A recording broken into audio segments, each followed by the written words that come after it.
That's right. So I'm going to go ahead and pause it, give a quick intro to Mike. Now, really quick, as I do this intro, if you've read anything by Mike, if you've read anything by him, put it in the chat right now. If you read a book, you read a blog post, you saw a video, you saw a joke Mike made, if you follow his podcast, right, go ahead and type it into the chat right now. But here's a quick overview of Mike. Mike Michalowicz, which I got your name well because I had to listen to it on your website. I nailed it. It was really hard. Is an entrepreneur behind 3 multi-million-dollar companies, is the author of Profit First, Clockwork, The Pumpkin Plan, and his newest book, Fix This Next. The timing behind it, unbelievable. Mike is a former small business columnist for the Wall Street Journal and regularly travels the globe as an entrepreneurial advocate, whether that's now virtually or offline. But Mike, super appreciative for you to come on. And as your shirt said, you've got this. Take it from here. Thank you. No, I so appreciate Jetpack Workflow for doing this. And just a big hello to everyone. What I wanted to do is we're going to go rapid fire because we only have 15 minutes, but we got to crank. And I want to introduce you to concepts from Fix This Next. Thank you for everyone that's shouting out Profit First too. But specifically, I want to talk about Fix This Next in relation to what's going on. So I don't have a slide deck. I like to do things by paper. But if you want these slides, you can go to recessionresponse.com. I'm going to show you. And there's no sign up or anything. You can just download any PDF you want. But I found as a business owner, so I've owned businesses now for 25 years. I've been had the good fortune of a couple exits, a private equity deal, a Fortune 500 exit. I've had the misfortune, which ends up being a great realization, of being an angel investor that sucked at the process and wiped myself out during the Great Recession, but was able to recover because I understood and discovered now these principles. Here's the 5 stages that businesses go through in crisis, and I want to share a couple ways to navigate them. Now, there's what's called a destabilized economy. It's where we experience, but you often don't see it because it's below the surface. But then there's a trigger event that triggers this destabilized economy to invoke a recession or sometimes a depression. And there's 5 stages businesses go through. When in 2001, by the way, the trigger event was the dot-com bubble. Then we had the terrorist attacks. 2008, the housing collapse. Now it's COVID. We have what's called the shock moment.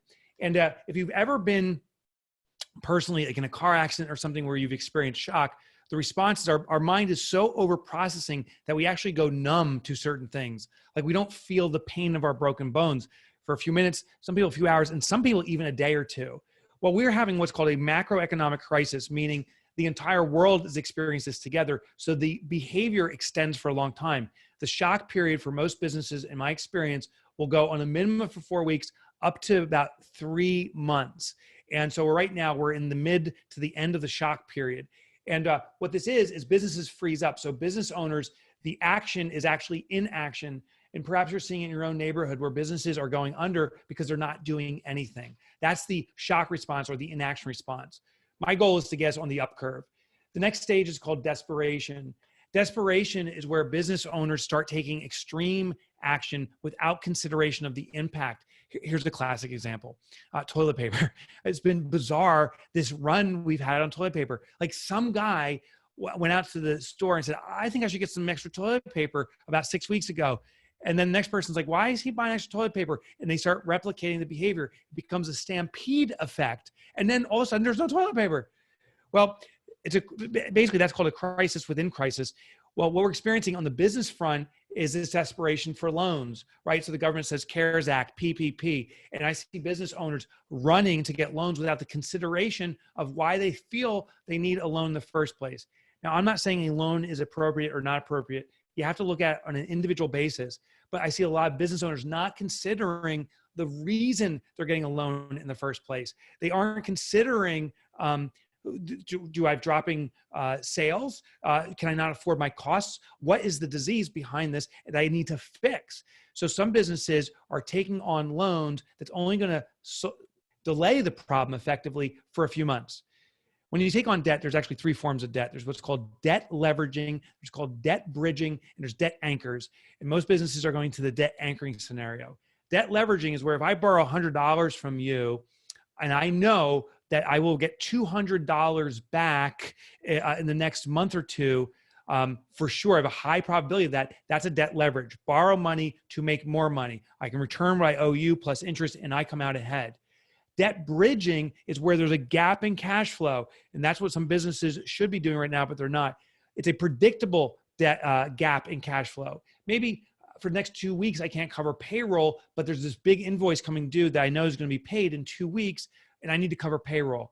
A debt bridge is borrowing money to cover that gap of time. Then when the money comes in, the invoice is collected, I can return the money plus interest, and my business continues as normal.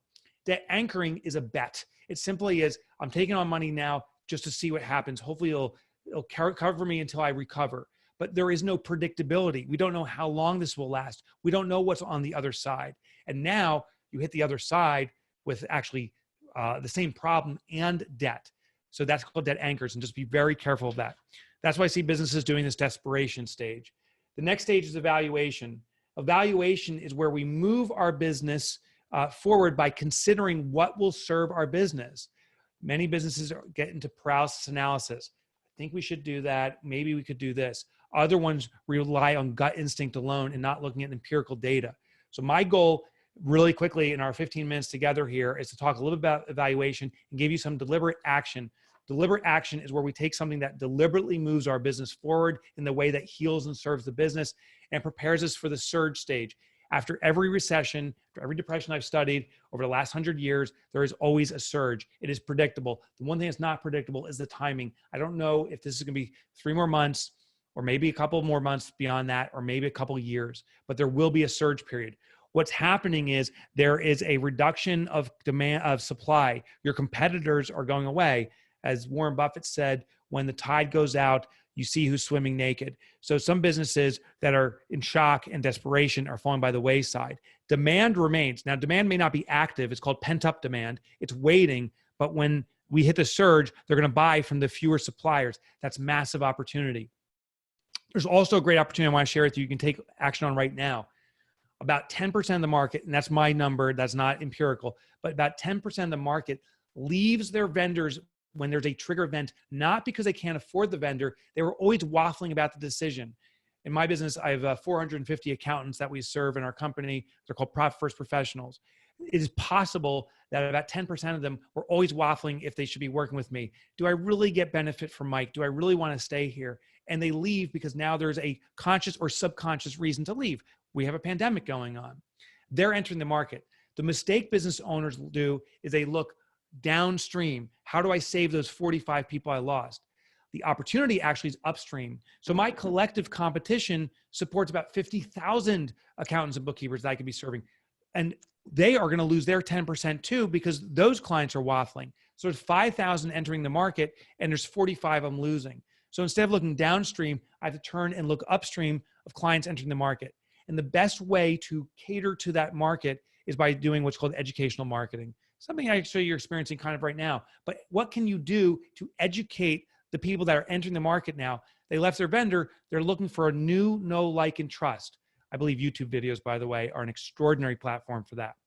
Okay, I want to show you a real quick example, and we'll try to do this in the chat together. So let's see if we can do this, of what crisis is like and why businesses struggle. This is an illustration. What I want you to do is draw the letter A on a center of a piece of paper and put a circle around that. That letter A points to where we are now in our business. Crisis for many of us, or challenge. That's point A, the now. As step 2, so once you've done that, step 2 on this piece of paper, draw an arrow in any direction you choose that goes out of A. So let's draw one to the right here, okay? Draw an arrow in any direction. What this arrow represents is a decision you can make in the moment to escape or leave crisis. And I'll do 2 more arrows in whatever other directions you choose. Okay? So now I have 3 arrows going out from A. So follow along with me here.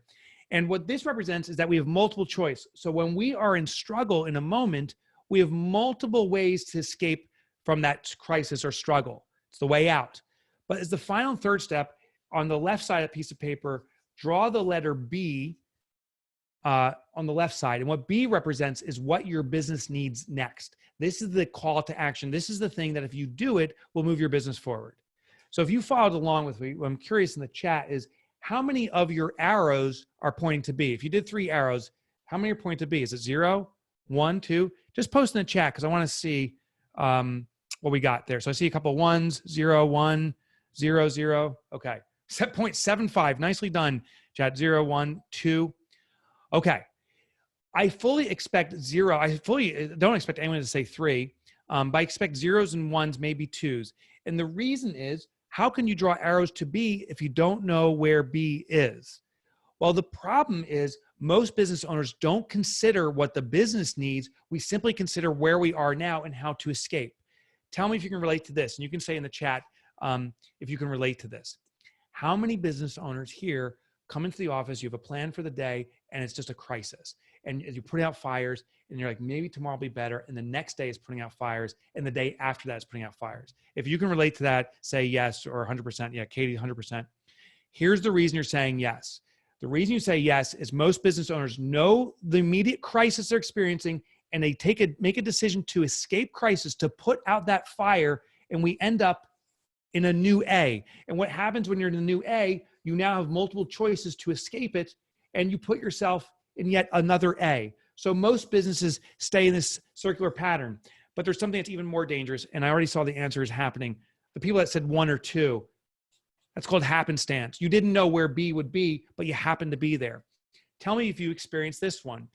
Have you ever gone to work saying, I got to get this going. It's been crisis after crisis. And then all of a sudden that magic day happens. You're like, oh my gosh, everything's clicking. I've nailed this. I've got this down. And then the next day, the business falls apart again. If you can relate to that, say, I can relate, just so I can get a gauge for our audience here. Or, yep, I can relate. Yeah. If you can relate, yeah, I see a lot. I can relate. Awesome.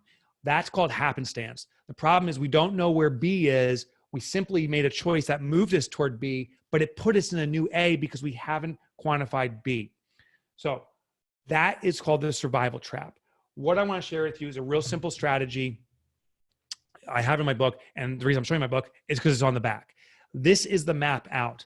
So right there, I'll hold it nice and close to the screen. And by the way, all these graphics that I've showed are at recessionresponse.com if you want to get it. This is called the business hierarchy of needs. What I did over the last 5 years is I took the Maslow Hierarchy of Needs and I interpreted it for business. It takes me about 5 years to write a book with research and testing. Maslow argued that in the human need structure, we have foundational needs like physiological needs. We all need to breathe air, drink water, and so forth. Once that's satisfied, we can serve higher level needs, like the needs for safety, belonging to community, ultimately self-actualization. Well, we are neurologically wired to ourselves. We can satisfy our own needs because we just know instinctually. If you ever walk down a dark alley and feel that you're at jeopardy for being harmed, please turn around because your senses are triggering that you are at jeopardy. But we are not neurologically wired into our business. Yet many of us trust our instincts alone, and that's dangerous because we don't know if our business is at risk of harm. We just feel something. We need empirical data. So this is like Maslow's hierarchy of needs with one substantial difference, that this is something we're not neurologically wired into. But the big takeaway I want you to take is this, that foundationally, the oxygen for every organization is sales. Sales is the creation of cash. If you have no sales right now, we must generate sales. But if you have some sales, even though things have changed in this crisis, then we have to ask ourselves, do we have any profit? Profit is the creation of stability. You can have a massive foundation of sales, huge, selling, but no profit. Your business is at risk because it's not stable. It doesn't have that shelter and protection it needs. Once that's satisfied, the next level above that is order. Order is the creation of efficiency. This is where a business can run on automatic, where a business doesn't depend on the owner. If I can extract the owner from working the business for 4 consecutive weeks without them having any input into the business, and the business continues to sustain and grow, that's the ultimate acid test for a business that can run on its own. Above that is the level of impact. Impact is the creation of transformation. This is where you're not about the transactions with your clients, but the impact your transactions have. You're transforming them. I do see a problem though with impact right now, and I want to share that as our final thought. The highest level is legacy. Legacy is a creation of permanence. In my research, this was the most fascinating finding I had. It's where business owners discover they were never business owners. They've always been business stewards, that their mission was to bring a business to life. It's not about their involvement in the business nearly as much as about the business itself. That's legacy in a business. So here's what's going on in this crisis. There's businesses that are reverting to two elements. I see businesses trying to be of great impact right now. They're trying to serve their communities and they're not serving themselves. There's a couple of businesses in our own neighborhood that have done such wonderful things for our communities, but within a couple of weeks they were out of business because they couldn't sustain. They gave until it hurts. And the problem is the till it hurts part. There's other businesses that are reverting just to sales. We got to sell our way out of it. And they're cutting prices and doing things that are compromising profitability. I want you to realize you have a responsibility to sell in this market and to do it in a profitable way. It's the only way you can sustain. I want to share a final thought around that, but I also want to invite you to do something if you're willing to do it and interested.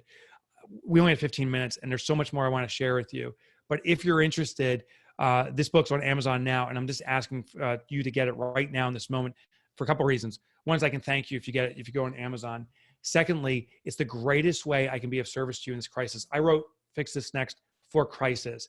I never expected what's going on right now. So it's the most affordable and effective way I can serve you. It is about $25. So if that's appropriate, I'd appreciate it. And thank you, Lynette, Paul, thank you. But here's the second reason I ask. Right now, I'm launching the book, literally launched yesterday. As the book is launching, if there's a surge of purchases like right now, what happens is it triggers the Amazon engine for other entrepreneurs to discover the book. So if you decide to buy it right now, I just want to say thank you for serving me. It is a big deal. And I see Katie, John, Greg, thank you. Thank you so much. This book, I promise you, will be of extraordinary service to you, and you served me. So thank you. And post it in there because I want to thank everybody. But here's my final thought. The world just punched us in the face. We have a bloody nose and a black eye, and it is absurd. But the backbone of the global economy is you. It's small business. We need small business success. Small business employs over 50% of the people in the US. Small business represents more than 90% of businesses in the US and globally. So we need your success.